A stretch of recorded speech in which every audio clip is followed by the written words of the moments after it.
केरल में गड़बड़ हुआ, अब उत्तर प्रदेश में गड़बड़ होगा? नहीं होगा। जब तक नरेंद्र मोदी जी देश के प्रधानमंत्री हैं, तब तक परम पूज्य बाबा साहब अंबेडकर जी का संविधान और देश का लोकतंत्र सुरक्षित है। समझ गए? कोई राहुल गांधी और कांग्रेस पार्टी की सरकार है चोर की, समाजवादी पार्टी चोरों की सरकार उस सरकार में शामिल है। नरेंद्र मोदी एक करके अश्विनी जी और विजय जी एक एक करके एक बार कंप्लीट करने दीजिए। आता हूं एक एक करके। राठी जी रुकिएगा एक एक करके।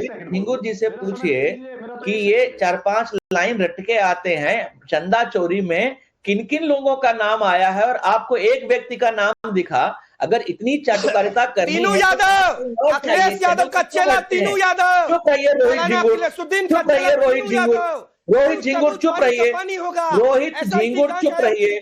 आप जैसे चाटुकार बहुत देखे हमने, आप जैसे चाटुकार बहुत देखे। मोदी जी अगर कहीं कल पैरों अपने मिट्टी लग जाए, जहर लग जाए तो आप मरे मिलोगे। इतनी चाटुकारिता करने आपको एहसास है इस चीज का?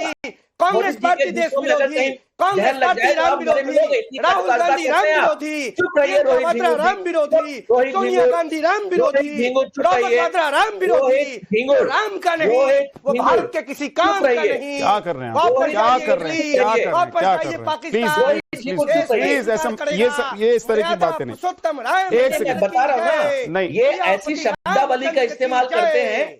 इनको किसने अधिकार दिया कि राम ममता मंदिर पर बनर्जी डिबेट, को ममता आज राम बानो मंदिर पर बोले? डिबेट नहीं है। नहीं, मैं क्लियर कर देना चाहता हूं सभी किसने पैनलिस्टों अधिकार को दिया कि राम ममता मंदिर पर बनर्जी डिबेट को नहीं ममता है। बानो बोलेंगे? असदुद्दीन ओवैसी ने जो मुद्दा उठाया है, जो डर दिखाया है, जिसके बारे में वो बता रहे हैं लोगों को, उस पर बात होगी। रोहित सिंह रुक जाइए, आपका ऑडियो नहीं जा रहा है। रोहित सिंह का ऑडियो कम कर दीजिए। अश्विनी जी बोलिए।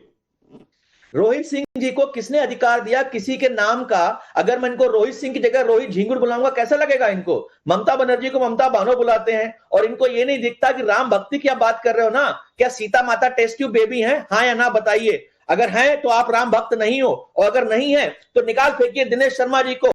क्या योगी आदित्यनाथ जी ने नहीं कहा था कि हनुमान जी दलित हैं? हनुमान जी को बीजेपी का झंडा लगा के नचाया किसने कल रैली में? ये सब बातें आपको नहीं दिखती? अंधभक्त हो आप, चाटुकार हो आप, इतने बड़े चाटुकार हो कि अगर बीजेपी के नेता अपने पैरों में मिट्टी लगा ले, तो जहर लगा ले, तो आप कल मरे मिलोगे। ऐसी चाटुकारिता छोड़िए। ऐसे फेक हिंदुओं से सबसे ज्यादा नुकसान हिंदुओं को ही होता है। रोहित झिंगुर जी, एहसास है आपको इस चीज का?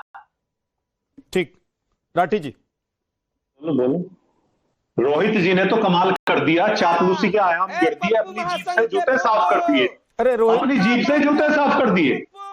इन्होंने एक बात कही है, उस बात को मैं बोल रहा हूं। इन्होंने कहा जब तक प्रधानमंत्री जी है लोकतंत्र चोरी हो ही नहीं सकती। मुझे लग रहा प्रधानमंत्री जी विदेश गए थे क्या जब राम मंदिर में चोरी हो रही थी? वो तो यहीं थे, वो बोले नहीं कुछ, उन्हें बोलना चाहिए था। वो तो बात बात पे बोलते हैं। एक चीज मैं फिर बता दूं आपको, फिर आप कहोगे कि मुद्दे से भटके। मुद्दे से भटकने वाली बात नहीं, जहन में और चीज आई नहीं रही है। पूरे 100 करोड़ हिंदुओं के जहन में यही बात है ना कि जिनको रखवाली का जिम्मा दिया वो ही साफ करके ले गए। और पूरे 1000 साल पहले सोमनाथ को गजनवी ने, पूरे 1000 साल बाद 2026 में, उसने जनवरी 1026, ये जनवरी 2026 से लगे 1000 साल बाद लूट लिया। अरे भाई इतिहास दोहरा दिया तुमने तो। हमने सब लूटता देखा, बारात लूटती, गांव लूटते, राहगीर लूटते, लेकिन भगवान ही लूट लिया है। ये तो पहली बार देख रहे हैं। और वैसे होना भी था। आपने कहा था ना कि नया भारत बन रहा, यही वो नया भारत था। अब समझ में आया कि भगवान मतलब जिसको रखवाली का ठेका दिया, जिम्मा दिया, उसी को लूट लिया। और जब लूट पे शोर मचा, रसीद नहीं दी, उसके बाद सामान लाकर दिखा दिया कि ये सामान है। अरे अब नया मुद्दा दिया है विजय राठी जी, उस पर मैं बोल रहा हूं। उस पर देखिए ये हो सकता है जो उन्होंने डाउट जो उन्होंने जताया है, हो सकता है ये चीज। ये क्या करते हैं, SIR के बहाने नाम काटते हैं और फिर कहते हैं कि भारत के नागरिक नहीं है, इन्हें NRC का रजिस्टर बनाओ, इन्हें बाहर डिपोर्ट। ये सब काम ये चलाते रहते हैं। लेकिन कब चलाया?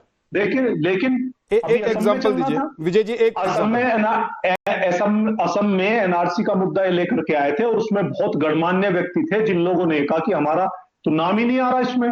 बहुत ऐसे लोग थे, कुछ सेलिब्रिटीज थे, कुछ पूर्व के क्रिकेटर्स थे, कुछ एक्टर्स थे जिन्होंने कहा कि हमारा नाम नहीं है। बहुत सारी सोशल मीडिया पे चीजें चली हैं। तो जब भी ये कोई प्रोसीजर करते हैं, वो प्रोसीजर ठीक से नहीं हो पाता। देखिए प्रोसीजर का विरोध नहीं होता, विरोध होता है कि ये उसमें अपना एजेंडा लागू करते हैं, ये प्रोसीजर ठीक नहीं करते, इसलिए हम लोगों का इस पे जो है विरोध होता है। और ये हमेशा ऐसा कुछ ना कुछ इनका मन में या प्रोपेगेंडा होता है जिस चीज में इस देश के लोकतंत्र को या इस देश का जो ताना बाना हो उसको तोड़ना होता है।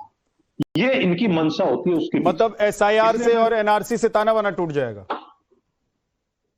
क्यों नहीं टूटेगा? कैसे टूटेगा? आप क्या, अच्छा विद्यानाथ जी एक बार बताइए, आप क्या जानते हैं एसआईआर में बहुत सारे लोगों के ऐसे नाम कट गए जो यहीं के रहने वाले हैं और वो अपना हो सकता है कटे होंगे, वो वोट नहीं डाल पाए।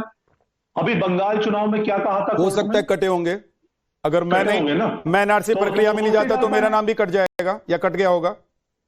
आप ये बताइए, एक मजदूर है जिसके पास ना फोन है, ये तो जानते होंगे ना कि मैं सॉरी एसआईआर की प्रक्रिया में अगर मैं नहीं गया होता तो मेरा नाम भी कट जाता।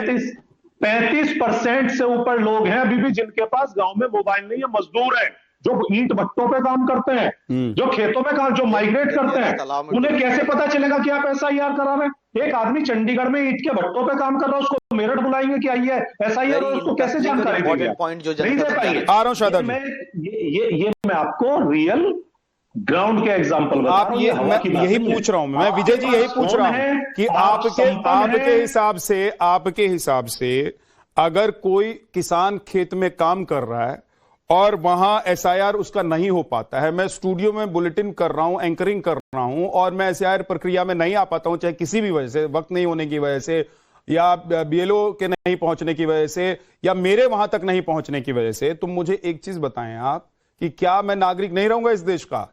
नहीं, मैं बता रहा हूं उसमें क्या होता है, उसका तरीका होता है। इतनी जल्दी में सारे काम करने नहीं चाहिए, उसमें एक क्लोज ये भी होना चाहिए, अगर आप नहीं करा पाए तो इस बार आपको हर चीज का मौका मिलेगा और नेक्स्ट टाइम तक जब दूसरी चीज होगी तब तक आप अपना नाम इंक्लूड करा लीजिए। ठीक बात है, ये उसका तरीका होता है। हाँ। जैसे हम भी यूनिवर्सिटी में करते हैं, देखिए यूनिवर्सिटी में एक बच्चा पेपर देने जा रहा है, वो एडमिट कार्ड नहीं लाया, तो इसका मतलब ये नहीं है भाग जाइए यहां से, हम उससे कहते हैं अंडरटेकिंग दे दीजिए कि आज मेरे पास एडमिट कार्ड नहीं है, अगर नेक्स्ट एग्जाम में एडमिट कार्ड नहीं होगा तो आप मुझे निकाल दीजिएगा। एग्जाम में बैठ जाता हो, तो उसी तरीके से इसमें होना चाहिए ना। अगर आप कोई चीज नहीं दिखा पा रहे उसको टाइम मिलना चाहिए, लेकिन टाइम यहां है नहीं। ये तो सीधा कहते हैं जज भी हमारा, कोर्ट भी हमारी, अदालत भी तुम्हारी, कागज है नहीं, निकलो यहां से बाहर, ये सब नहीं चलेगा। ठीक, ये सब गलत। शादाब जी,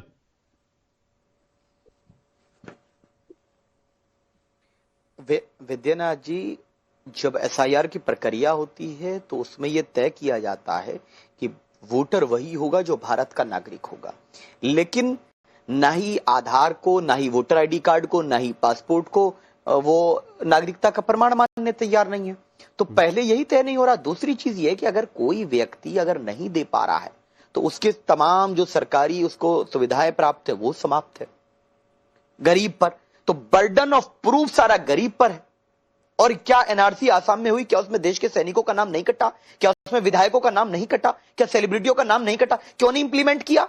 19 लाख में से 14 लाख कौन से धर्म जाति के लोग थे? क्या हुआ? बंगाल में क्या गलत लोगों का नाम एक्सक्लूड नहीं हुआ? जिनका होना चाहिए था नहीं हुआ।